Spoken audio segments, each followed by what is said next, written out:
மூக்குத்தி பூமியில மாசமோ மார்கழி மாசம் நேரமோ ராத்திரி நேரம். அது மாதிரி கிக்குப்பட்ட யாரும் போட முடியாது. அதே மாதிரி இப்போ நீலவான ஓடையில் நீந்துகின்ற வெண்ணிலா இதெல்லாம் போட்டிருக்காரு. எல்லாத்தோட நான் சமீபத்தில் கண்டு வியந்த ஒரு விஷயம், நிகழ்ந்த விஷயம். கங்கேமரன்கிறது யார்? இயக்குனரா, பாடலாசிரியரா, நடிகரா? எல்லாத்தையும் மீறி ஒன்றும். இயக்குனர் இமயம் பாரதி ராஜா அவரோட மகன் சமீபத்தில் இறந்துட்டார், எல்லாருக்கும் தெரியும். அப்போ இறந்த அன்னைக்கு நிறைய பேர், முதல்வர்லேருந்து நிறைய அரசியல்வாதிகள்லேருந்து நிறைய திரைப்படத்துறையில் பெரும் கலைஞர்லாம் வந்து பார்த்துட்டு போனாங்க. அன்று கங்கேமன் சாரும் வந்தார். அங்கே நாங்கள் இருந்தோம். அதுக்கப்புறம் நான் தொடர்ந்து நான் போயிட்டு வீட்டு போயிட்டுருக்கேன். ஏன்னா எனக்கு பக்கத்து வீடு ஈஞ்சம்பாக்கம், அவருக்கு நீலாங்கரை. 3வது நாள் நான் பாரதி அவரோட நான் இருக்கேன். எல்லாரும் தெரியும், பெத்த பிள்ளைய பறி கொடுத்து துயரத்தில் பெருந்துயரம் வந்து மகனை இழக்கிறது, மகள் இழக்கிறது பெருந்துயரம். அவ்வளவு துக்கத்தின் உச்சத்தில் இருக்கார். அவர் உடஞ்சி போயிட்டுருக்காரு. நாங்களாம் சும்மா பேசி பார்க்கணும், அதை சொல்லி பார்க்குறோம். அவருக்கு மைண்டில் எதுவுமே ஏறல. அவர் ஆட்டுக்கு பித்து பிடிச்ச மாதிரி உட்காந்துருக்காரு. 86, 87 வயசு அவருக்கு. அங்கே வந்தார் கங்கேமரன் சார். பாலி நண்பனாக இருக்கலாம், பாலி நண்பன் பலவர் வந்து போனாங்க. அப்படியே அருகில் உட்காந்துட்டு தோளில் கை போட்டு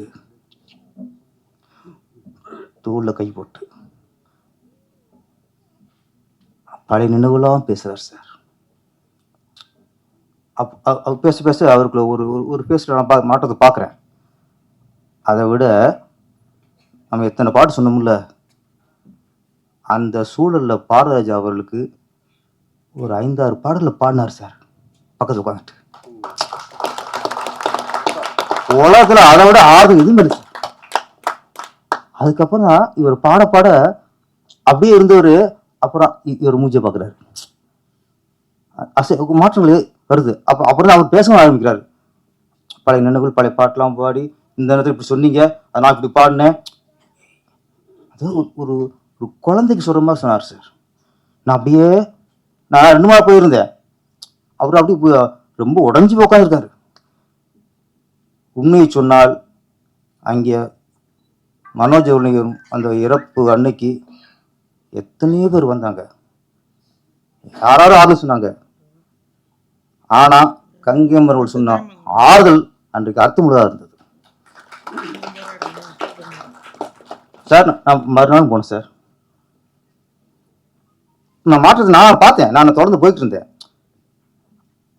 இவர் பானதுக்கு அப்புறம் தான், அதுக்கப்புறம் அப்போதான் டீ சாப்பிட ஆரம்பிச்சார். வேணாம் தள்ளுறாரு. இவர் எல்லாம் சொன்னதுக்கு அப்புறம் தான் அவர் ஏதோ கொஞ்சம் சாப்பிட்டார் சார். அப்போ நீங்கள் சினிமாவுக்கு எத்தனையோ பாட்டு போட்டிருப்பீங்க, நாங்கள் ரசிச்சிருக்கோம். எத்தனையோ சூழலுக்கு பாட்டு போட்டிருக்கீங்க, நாங்கள் ரசிச்சிருக்கோம். ஆனால் ஒரு பையனை இழந்த ஒரு 86 வயசு தகப்பனுக்கு ஆதலா அன்னைக்கு பாட்டு பண்ணீங்கல்ல, அதுக்கு ஈடு உலகத்தை எதுவும் இல்லை சார். நீங்கள் விளையாட சொல்லியிருக்கலாம். நம்ம காமெடி பேசணும், மாபெரும் இசையமைப்பாளர். நீங்கள் மனிதநேயமுள்ள இசையமைப்பாளர் சார். இப்படி ஒரு நண்பன் கிடைச்சதுக்கு உண்மையிலே பாரதிராஜா அவர்கள் கொடுத்து வச்சிருக்கணும்.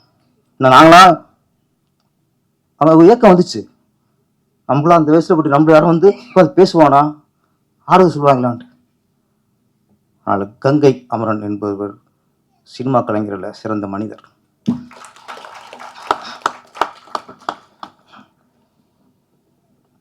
அவருக்கு உடல்நிலை சரியில்லை. ஆனால் உடல் சோர்வை தவிர கங்கேமரன் அவர்களுக்கு உள்ளம் சோர்வு அடையாது. அவர் இருக்கணும் கலகலப்பாகவே இருக்கும். அப்போ கலகலப்பாக இருக்கும். ஏன்னா இதுல இருந்து அவர் சின்ன கவுண்டர் உட்காந்துருக்காரு, அவரும் சளைச்சவர் இல்லை. அவரும் பாடலாசிரியர். அவரும் சில நிறைய பாடல்கள் பெரிய ஹிட்டாக இருக்கு. அது மாதிரி கங்கேமரனும் அவரும் பாடலாசிரியர். என்னன்னா நான் சொல்றது இயக்குனராக இருந்து பாட்டு எழுதுறவங்க, இவரும் இயக்குனராக இருந்து பாட்டு எழுதுறவர், ரெண்டும் மிகப்பெரிய இமயம். முதல்ல நம்மள பரங்கி மலை மாதிரி நம்மளும் இயக்குனர் வந்து கொஞ்சம் பாட்டு இப்போ யார் பேசுறா? நான் இதில் ஸ்ட்ரிக்டாக இருப்பேனா? எனக்கு எனக்கு இது ஒரு நோய். நான் பேசும்போது யாராவது பேசினா எனக்கு மைண்ட் நின்றுடும், ஸ்டாப் ஆயிடும். அது மைக்கில் சொல்லணும். சிறப்பாக பேசுறாரு மைக்கில் வந்து நீங்கள் வந்து சொல்லணும். அப்படி சொல்லாது, அதுக்கு ரகசியம். இது ரகசியம் சொல்ற விஷயமா அது? நான் ஓப்பனாக பேசுகிறேன். கங்கை சிறந்த மனிதன் ஓப்பன் மைக்கில் பேசணும்ல, நான் ரகசியம் பேசணும்னா அதுக்கப்புறம் முடிச்சிடறேன். சீக்கிரம் டைம் ஆச்சு, சீக்கிரம் முடிச்சிடறேன். இந்த நிகழ்ச்சிக்கு கங்கைமரங்கள் வந்து இந்த இசை தட்டு வெளியிட்டதும் சரி, இந்த மனப்பாடம் பண்ண விட்பா இந்த மாநாட்டுக்கு வந்து அவரும் தலைமை இருக்கார். இன்னைக்கு அவர் தலைமைதாங்க சரி, ரொம்ப சிறப்புக்குரியது.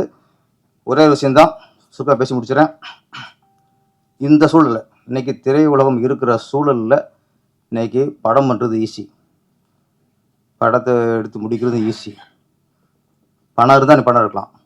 அப்போலாம் அப்படி இல்லை. என்ன பணம் இருந்தாலும் சரியான கதை இருக்கணும், சரியான இயக்குனர் இருக்கணும், சரியான மியூசிக் டைரக்டர் எல்லாம் சரியாக இருந்தால் தான் படம் அப்போ எடுக்க முடியும். இப்போ அப்படி இல்லை.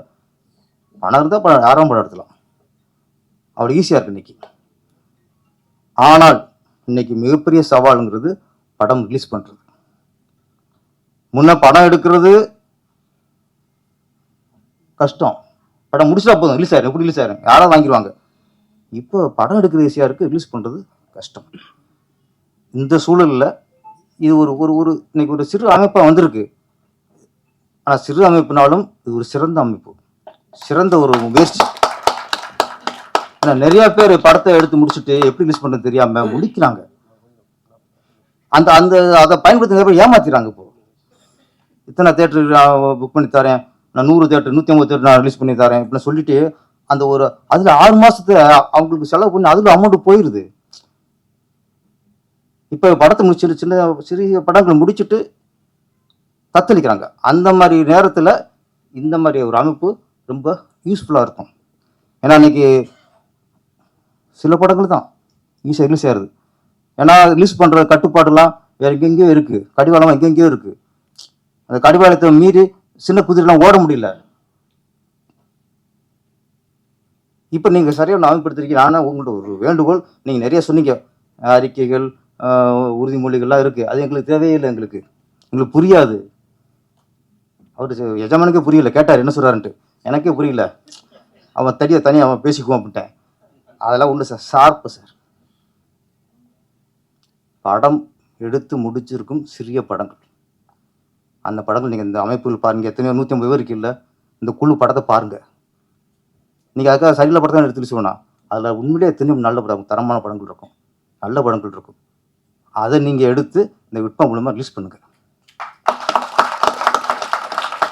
இதுதான் நீங்கள் இப்போதைக்கு சினிமாவுக்கு பண்ணுற மிகப்பெரிய சேவை.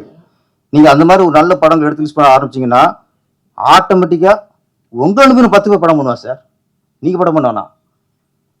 அப்பா நம்ம ஒரு சின்ன பட்ஜெட் எடுத்துட்டோம்னா இந்த விட்பான அமைப்பு இருக்குது, இதை எடுத்து ரிலீஸ் பண்ணிடும் அப்படின்ட்டு அவன் 10 பேர் ரெடி ஆவான். இன்னைக்கு அது இல்லை.